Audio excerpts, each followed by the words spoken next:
लेंगे। आइए हम परमेश्वर की महिमा में जाएंगे। वचन से पहले अपने मनों को तैयार करेंगे।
हमारे सामने उपस्थित रहिए परमेश्वर पिता। हम आपको धन्यवाद देते हैं कि आपने इतना सुंदर दिन दिखाया परमेश्वर पिता। परमेश्वर पिता, जब हम वचन में जाते हैं परमेश्वर पिता, हम वचन से अच्छे बातें सीखने पाए परमेश्वर पिता। जो भी पास्टर अंकल सिखाना चाहते हैं परमेश्वर पिता, उनकी हम अच्छी बातें सीखने पाए परमेश्वर पिता, और आपके नाम की महिमा स्तुति प्रेषित करने पाए। छोटी सी विनती कबूल कीजिए, आपके नाम समाप्त संदेह करके दान दीजिए। आमीन।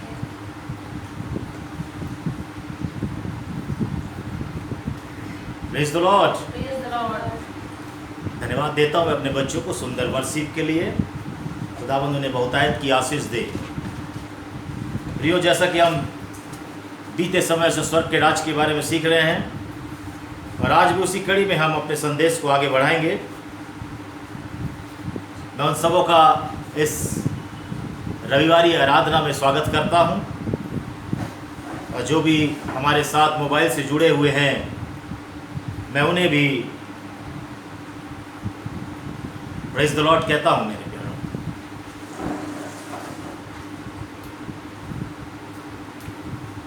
आज हम इस कड़ी में द्वार के बारे में सीखेंगे, मार्ग के बारे में सीखेंगे मेरे प्यारों, जो पाया जाता है मत्ती रचित सुसमाचार उसका 7वां अध्याय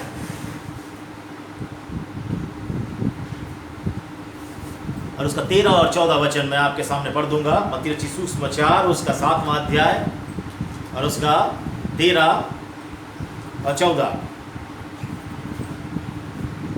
सकेत फाटक से प्रवेश करो, क्योंकि चौड़ा है वह फाटक और सरल है वह मार्ग जो विनाश को पहुंचाता है, और बहुत से हैं जो उसमें प्रवेश करते हैं। क्योंकि सकेत है वह फाटक और कठिन है वह मार्ग जो जीवन को पहुंचाता है, और थोड़े हैं जो उसे पाते हैं। मेरे प्यारों, यहाँ पे 2 मार्ग के बारे में बताया गया है। एक मार्ग जो है वो बड़ा सरल है और वो चौड़ा है, जो संसार की ओर जाता है और मनुष्य उसमें जा करके विनाश को पहुंचता है। और दूसरा वो मार्ग बताया गया है जो सकरा है और वो मार्ग कठिन है। उस मार्ग में सताव है, उस मार्ग में तिरस्कार है, उस मार्ग में त्यागा जाना है, और मनुष्य बड़े कष्ट के साथ में उस सफर को तय कर करके स्वर्ग के राज्य में वो प्रवेश करता है। मेरे प्यारों, नीति वचन और उसका 14 अध्याय और उसका 12वां पद, नीति वचन 14 अध्याय और उसका 12वां पद में ऐसा लिखा है कि ऐसा मार्ग है जो मनुष्य को ठीक जान पड़ता है, परंतु उसके अंत में मृत्यु मिलती है। मेरे प्यारे, मनुष्य को कभी कभी जिस मार्ग में जाना चाहता है वो अच्छा लगता है, लेकिन वचन बताता है कि अंत में उसे क्या होता है, मृत्यु मिलती है। मेरे प्यारे, मैं कुछ उदाहरण देना चाहूँगा, आप निकाल लीजिएगा यशाया उत्पत्ति उसका 13वां अध्याय। उत्पत्ति उसके 13वें अध्याय में एक वर्णन है मेरे प्यारों।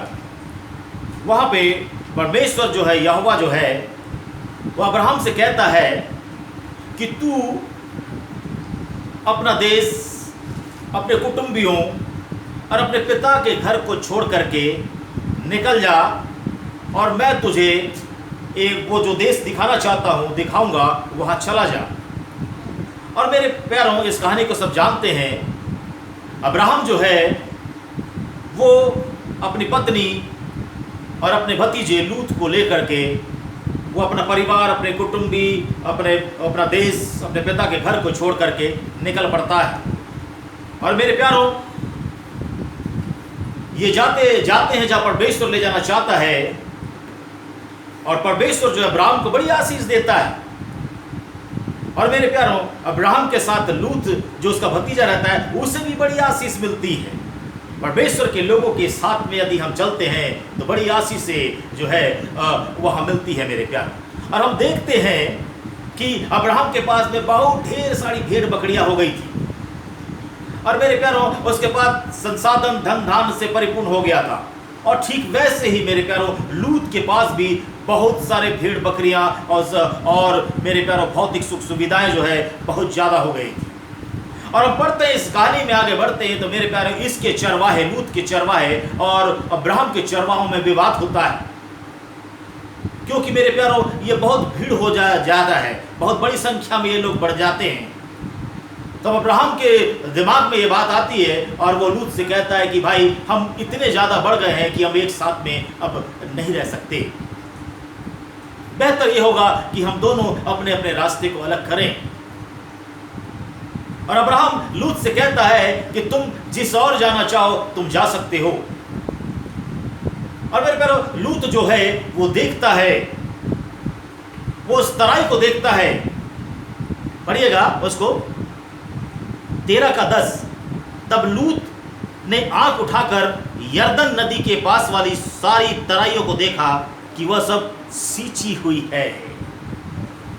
मेरे प्यारो, लूत जो है वो उस तराई को देखता है जो सींची हुई है। उसके मन में बहुत सारी कल्पनाएं आती होगी कि ये जो क्षेत्र है ये बड़ा उपजाऊ है, यरदन नदी के पास वाला क्षेत्र है, यहाँ पे अगर मैं बस जाऊंगा तो बड़ा अच्छा मेरा जीवन हो जाएगा, मैं धन धान से परिपूर्ण हो जाऊंगा और सब कुछ बेहतर होगा। मेरे प्यारों, कभी कभी मनुष्य को चीजें मनभाऊ लगती है, आकर्षित करती है। मेरे प्यारों, हवा को भी फल बड़ा आकर्षित किया था।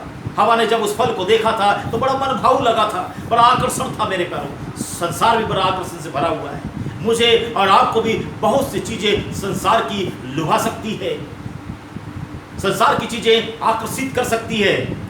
और मेरे प्यारों, हम अनायास ही मेरे प्यारों हम उधर खींचे चले जाते हैं। लूत भी मेरे प्यारों अनायास ही वहां खींचा चला गया। उसे बहुत बेहतर लगा वो स्थान, और मेरे प्यारों वो वहां चला गया। और अब्राहम जो है वो परमेश्वर की इच्छा के अनुसार चलता रहा। और मेरे प्यारों, हम देखते हैं कि लूत ने जो चुनाव किया था वो जगह मेरे प्यारों दुष्ट लोगों से भरा हुआ था।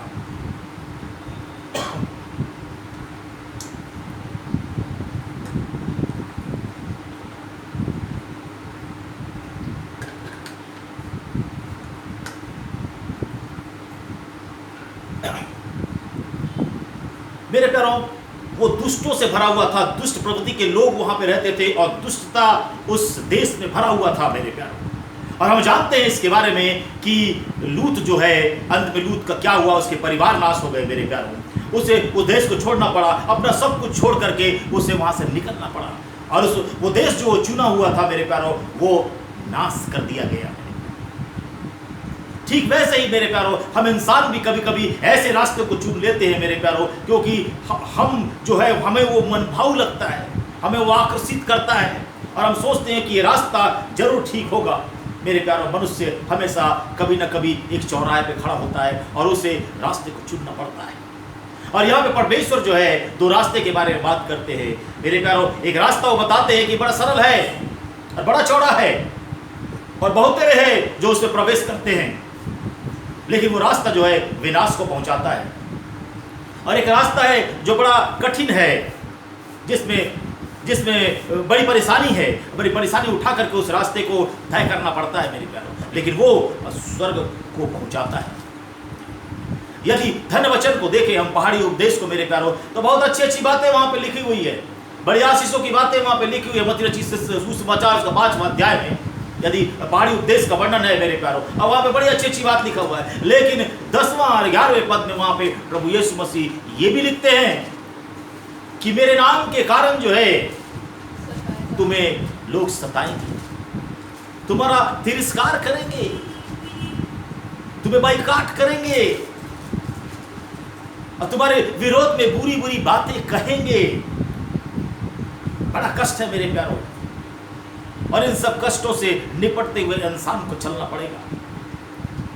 हम सोच लेते हैं कि स्वर्ग का राज हमें ऐसे ही मिल जाए, स्वर्ग का राज हम बड़े आनंद के साथ में इस पृथ्वी में गुजार करके हम स्वर्ग के राज्य में प्रवेश कर लेंगे। तो मेरे प्यारों, हम गलत फहमी में, हमें जो है बड़े कष्टों के साथ में गुजर करके जो है प्रभु के राज्य में प्रवेश करना पड़ेगा। मेरे प्यारों, किसी चीज की आप शुरुआत करेंगे तो मेरे प्यारों आपको बाधाएं आएंगी। कोई अच्छी चीज की शुरुआत करेंगे तो मेरे प्यारों आपको बाधाएं आएंगी, लोग आपका तिरस्कार करेंगे, और मेरे प्यारों लोग आपको नेगलेक्ट करेंगे, आप परेशान हो जाएंगे। और मेरे प्यारों, आपको धीरज धरना पड़ेगा उस कार्य को पूरा करने के लिए, उस परमेश्वर के कार्य को पूरा करने के लिए। यदि आप परमेश्वर के संग संग चलेंगे तो मेरे प्यारों लोग झूठी बातें कह करके आपको बदनाम करना स्टार्ट कर देंगे। बहुत सी चीजें हैं मेरे प्यारों जो प्रभु के मार्ग पर चलते हुए आपको सहना पड़ेगा, क्योंकि प्रभु यीशु मसीह ने कभी ये नहीं कहा है कि सब कुछ बेहतर रहेगा आपके जीवन में, आप प्रभु के राज्य में प्रवेश कर जाएंगे, जैसा कि वो धन्य वचन में लिखा हुआ है। और आखिरी में लिखा है परमेश्वर ने कि आनंदित और मगन होना इन सब बातों से, क्योंकि स्वर्ग में तुम्हारे लिए क्या है, बड़ा फल है। प्रभु ने कभी नहीं कहा कि किसी प्रकार की कोई कष्ट तुम्हें नहीं होगा, कोई दिक्कत तुम्हारे जीवन में नहीं आएगी। लेकिन आजकल मेरे प्यारों, आजकल के जो प्रचारक है मेरे प्यारों, वो ये कहते हैं कि प्रभु यीशु मसीह के पास में आ जाओ तो तुम्हें सब कुछ मिल जाएगा। नौकरी चाहिए तो आ जाइए, पत्नी चाहिए तो आ जाइए, सारे चीज जो है वो देने वाला। मैं मानता हूं कि प्रभु सब कुछ देता है, लेकिन तब देता है मेरे प्यारों जब उसके मार्ग में हम चले, वो फुलफिल करेगा हमारी चीजों को। लेकिन मेरे प्यारों एक ही बात को लेकर के चलना कि जो प्रभु यीशु मसीह के पास में सब कुछ, प्रभु यीशु मसीह के पास में आ जाओ तो सब कुछ मिल जाएगा, ये बात ही गलत है। ये गलत शिक्षाएं हैं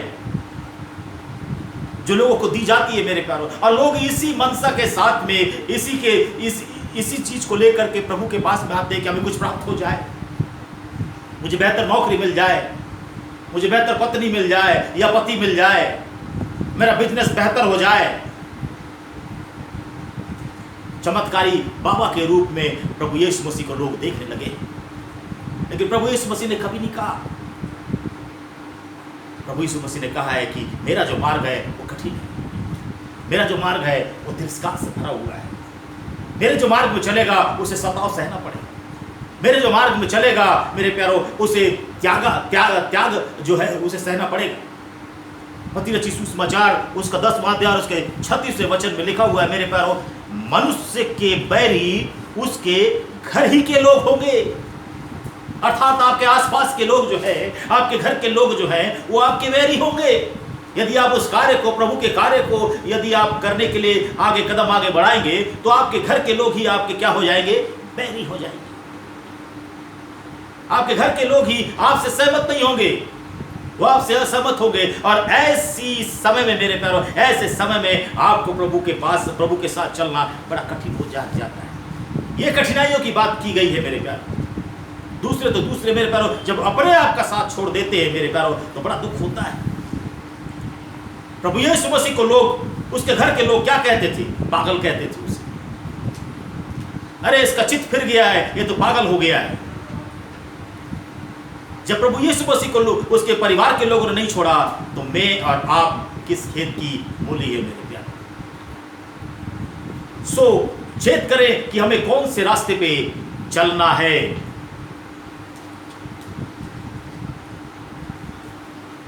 मेरे प्यारों, हम क्या खोने के लिए तैयार हैं? हम उस रास्ते पे चलने के लिए क्या खोने के लिए तैयार हैं? क्योंकि वो रास्ता कठिन है और वो सकरा है कहता है, इसमें त्याग है। हमें उस त्याग को करना पड़ेगा, तब जा करके हम उस स्वर्ग के राज में प्रवेश कर पाएंगे। मत्ती रचित सुसमाचार और उसका 19वां अध्याय और उसका 13 वचन से यदि हम देखेंगे 24 वचन तक, तो मेरे प्यारे यहाँ पे एक धनी युवक का वर्णन है। वो परमेश्वर के पास में आता है, तो प्रभु यीशु मसीह के पास में आता है और कहता है कि अनंत जीवन पाने के लिए मैं क्या करूं? प्रभु यीशु मसीह उससे कहते हैं कि तू तो आज्ञाओं को जानता है, अपने माता पिता का आदर करना, अपने परमेश्वर को जो है प्रेम करना, ये सारी बातें उसको बताता है। वो धनी युवक जो है कहता है कि ये तो मैं मानता आया, अब बता मैं क्या करूं? तो प्रभु यीशु मसीह कहते हैं कि तू अपना धन जो है वो क्या कर, कंगालों को बांट दे। मेरे प्यारों, वो उस धन से प्रेम करता था, उस संसार के धन से प्रेम करता था और वो धन को वो छोड़ना नहीं चाहता था। लिखा हुआ है वहां पे कि वो बड़ा निराश हो गया और मेरे प्यारों वो वापस चला जाता है। कई बार हमारे साथ भी ऐसा होता है, हम संसार में बड़े लिप्त हो जाते हैं, हमें वो मार्ग बड़ा अच्छा लगता है और मेरे प्यारों हम उसी में रम जाते हैं। मेरे प्यारों, हम बड़ा परिश्रम करते हैं इन भौतिक वस्तुओं को प्राप्त करने के लिए। मेरे प्यारों, यदि मनुष्य के पास में साइकिल होता है तो वो मोटरसाइकिल की कल्पना करता है। कल्पना करने अच्छी बात है, आगे बढ़ना अच्छी बात है, लेकिन मेरे प्यारों पूरा जीवन और पूरा परिश्रम उसमें लगा देना ये मूर्खता है मेरे प्यारों। क्योंकि यदि हम परमेश्वर पर भरोसा और विश्वास करके नहीं चलेंगे, उसको यदि समय नहीं देंगे मेरे प्यारों, परमेश्वर को खोजने में हम यदि अपना परिश्रम नहीं करेंगे तो मेरे प्यारों मूर्खता है। और जब मोटरसाइकिल आ जाता है तो मेरे प्यारों लोग सोचता है कि उसके पास 4 व्हीलर हो जाए, छोटा सा घर है तो मेरे प्यारो वो बड़े प्रेम के साथ में वहां पे पहले रहता था, लेकिन अब सोचता है कि वो बड़ा घर ले ले। आज लोग बड़ा परेशान है मेरे प्यारो, क्योंकि वो पड़ोसी को देख के परेशान हो जाता है कि पड़ोसी के घर में ये चीजें आ गई है तो मेरे घर में भी ये आना आवश्यक है। और मेरे प्यारो आज प्रत्येक व्यक्ति जो है कर्ज में डूब गया है मेरे प्यारो, क्योंकि ईएमआई, हर चीजों में ईएमआई मिल रहा है, हर चीजें मुफ्त में बांटी जा रही, लेकिन उसका ईएमआई भरना पड़ता है मेरे प्यारो, देर सवेरे जो है उसका पैसा भरना पड़ता है। और व्यक्ति जो है मेरे प्यारो स्टेटस अपना मेंटेन करने के लिए जो है प्रतिस्पर्धा की दौड़ में आ गया है, और मेरे प्यारो वो पूरी तरह से रम गया है, और उसका चित्त जो है मेरे प्यारो इसमें रम गया है, और संसार की वस्तुओं में वो खुश है और बड़े मजे से अपने जीवन को जी रहा है मेरे प्यारो, और उसे स्वर्गीय राज्य में जाने के लिए कोई चीज़ें उसके अंदर में इच्छा ही नहीं है कि वो किस प्रकार से अपना जो दिल और दिमाग है वो स्वर्गीय राज्य में चलने के लिए तैयार करे, क्योंकि संसार उसे उलझा करके रख दिया है। वो संसार में इतना मस्त है मेरे प्यारो, क्योंकि लिखा हुआ है संसार बड़ा मनभावुक होता है, हर चीजें उसे आकर्षित करती है, और वो इतना व्यस्त कर देती है मेरे प्यारो मनुष्य को कि मेरे प्यारो मनुष्य के पास में समय नहीं है कि वो प्रभु के मार्ग में चले। एक समय था जब हम याद करते हैं कि छोटे से घरों में हम रहते थे, मिट्टी के घरों में हम रहते थे, बड़ा सुकून था मेरे प्यारो, हमें उन सब चीज़ों की आवश्यकता नहीं थी, लेकिन आज हर चीज़ों की आवश्यकता महसूस होती है। कूलर है तो एसी चाहिए, कूलर से हमारा मन नहीं भरता तो हमको एसी चाहिए। अब पता नहीं एसी के बाद और कोई अपग्रेड चीज़ आ जाएगा तो मेरे प्यारो हम उसके लिए परेशान हो जाएंगे। मनुष्य कभी भी संतुष्ट नहीं होता मेरे प्यारो, और संसार जो है कभी भी आपको संतुष्ट नहीं करेगा, वो आपको लुभाता रहेगा और आपको उलझा करके रखेगा। और मेरे प्यारो यही वो मार्ग है जिसके बारे में कहा गया है कि वो विनाश की ओर पहुंचा देगा। आपको समय नहीं मिलेगा कि आप प्रभु के हुजूरी में आए, प्रभु के आराधना स्तुति में आए, प्रभु के वचनों में आए, प्रभु के कार्यों को करें, इसके लिए आपको समय नहीं मिलेगा। यही है वो चौड़ा मार्ग जिसके बारे में प्रभु जो है वो कह रहे हैं। मेरे प्यारो एक अच्छा खिलाड़ी वो होता है जो प्रैक्टिस करता है अपने जीवन में उस उपलब्धि को पाने के लिए, उस इनाम को पाने के लिए वो बेहतर परिश्रम करता है। मेरे प्यारो हमें भी एक जीवन दिया गया है कि हम उस स्वर्ग राज्य में जाने की तैयारी करें। मेरे प्यारो वो खिलाड़ी जो है बड़ी मेहनत करता है कि उस इनाम को प्राप्त करे, और जब वो दिन आता है, जब मैच का समय आता है, जब प्रतिस्पर्धा का समय आता है मेरे प्यारो, तो वो बेटर परफॉर्मेंस वहाँ पे करता है, क्योंकि वो परिश्रम किया हुआ होता है, उन सब चीज़ों को सीखा हुआ होता है, बड़े दाव पेच के साथ मेरे प्यारो वो उस कुश्ती को लड़ता है, और मेरे प्यारो वो जयवंत होता है, क्योंकि उसके लिए उसने परिश्रम किया था। आज मैं और आप स्वर्गीय राज्य प्रवेश करने के लिए कितना परिश्रम कर रहे हैं। आज मैं और आप जब प्रभु यीशु मसीह लेने आने वाला है मेरे प्यारो, तो हम कितना परिश्रम कर रहे हैं वहां जाने के। आज मेरा और आपका कौन सा मार्ग है जिसमें हम चल रहे हैं? क्या मैं और आप उस सकरे मार्ग में चल रहे हैं जिसके बारे में प्रभु यीशु मसीह यहाँ पे बताया है, या मैं और आप उस चौड़े मार्ग में चल रहे हैं जहाँ मान और सम्मान है, वह सब चीज़ें हैं मेरे प्यारो, और हमें बहुत ही अच्छी लगती है क्योंकि लिखा हुआ है सरल है वह मार्ग। कहीं उस मार्ग में तो हम नहीं चल रहे। आज हमें रिफ्रेश होने की आवश्यकता है, अपने आप को चेक करने की आवश्यकता है कि हम कौन से मार्ग में हम अग्रसर हैं, कौन से मार्ग की ओर हम चले जा रहे हैं। मेरे प्यारों, क्या स्तुति आराधना जो है हमारा महज एक औपचारिकता बन के रह गई है? क्या हमारी प्रार्थना सिर्फ एक औपचारिकता बन के रह गई है? क्या हमारा बाइबल पढ़ना सिर्फ एक औपचारिकता बन के रह गई है? क्या चर्च जाना एक परंपरा बन गया है कि हमें चर्च जाना है, वहां पे एक परंपरा के तौर पे हम चर्च जाना चाहते हैं? मेरे प्यारो, यदि हम परंपरागत मसीह हैं तो मेरे प्यारो भूल जाइए कि हम स्वर्ग के राज्य में प्रवेश कर पाएंगे। यदि स्वर्ग के राज्य में प्रवेश करना है मेरे प्यारो, तो हमें आत्मिक मसीह बनना पड़ेगा, हमें आत्मिक लोग बनना पड़ेगा, हमें आत्मा की बातों में मन लगाना पड़ेगा, हमें आत्मिक चीजों के बीच में रहना पड़ेगा मेरे प्यारो। हमें अपने हृदय को देखना पड़ेगा कि मेरे प्यारो वो कैसा है। हमारे अपने मन को देखना पड़ेगा, उसको चेक करना पड़ेगा मेरे प्यारो कि वो किन बातों को सोचता है। 2 मार्ग यहाँ पे बताया गया है मेरे प्यारो। एक है चौड़ा मार्ग जो संसार को दर्शाता है, संसार की चीजों को दर्शाता है, और मनुष्य अनायास ही मेरे प्यारो इस और खींचा चला जाता है। प्रभु यीशु मसीह को जो है शैतान ऊंचे जगह स्थान में ले गया और संसार के सारे वैभव को उसने दिखाया, पर कहता है कि एक बार, बस सिर्फ एक बार छुप करके मेरे को प्रणाम कर दे। अर्थात मेरे प्यारों, संसार के जो आकर्षण है वो सारी चीज़ें तुझे मिल जाएगी, तो यहाँ का बादशाह हो जाएगा। लेकिन प्रभु यीशु मसीह ने उन सब चीज़ों को ठुकरा दिया। आज संसार हमें भी अपनी ओर खींचता है मेरे प्यारे। आज संसार अपने और उस दलदल में हमें डुबाना चाहता है जहाँ फंस करके व्यक्ति निकल नहीं सकता। संसार एक ऐसा जाल है मेरे प्यारो जहाँ पे व्यक्ति फंसने के बाद में निकलना बड़ा मुश्किल है मेरे प्यारो। जिस प्रकार की एक तीर जो है वो मेरे प्यारो फंस जाता है, उसके बाद में उसे अगर उल्टा खींचोगे तो निकलना मुश्किल है। ठीक वैसी मनुष्य इस जाल में फंसता चला जाता है। उस मार्ग में चलते चलते चलते चलते वो इतना दूर निकल जाता है मेरे प्यारो कि लौट के वो नहीं आ सकता। और मेरे प्यारो, यदि हम मसीह में चलेंगे, यदि सकरे मार्ग में चलेंगे, तो मेरे प्यारो हमें जो है कष्ट होगा। हमें इस बात की तैयारी कर लेनी चाहिए, अपने दिल दिमाग में ये बिठा लेना चाहिए कि मसीही जीवन जो है वो कष्ट का जीवन है, वो परेशानियों का जीवन है, वो तिरस्कार सहने का जीवन है, वो त्यागा जाना का जीवन है। लोग आपके विरोध में झूठी बातें कर सकते हैं, लोग आपको त्याग सकते हैं, लोग मेरे प्यारो आपके विरुद्ध में झूठी गवाही दे सकते हैं। मेरे प्यारो, आपको सतावा आएगा, लेकिन लिखा है कि आनंदित और मगन स्वर्ग में तुम्हारे लिए बड़ा फल। प्रभु इन वचनों के द्वारा हम सबको आशीष दें। आमीन।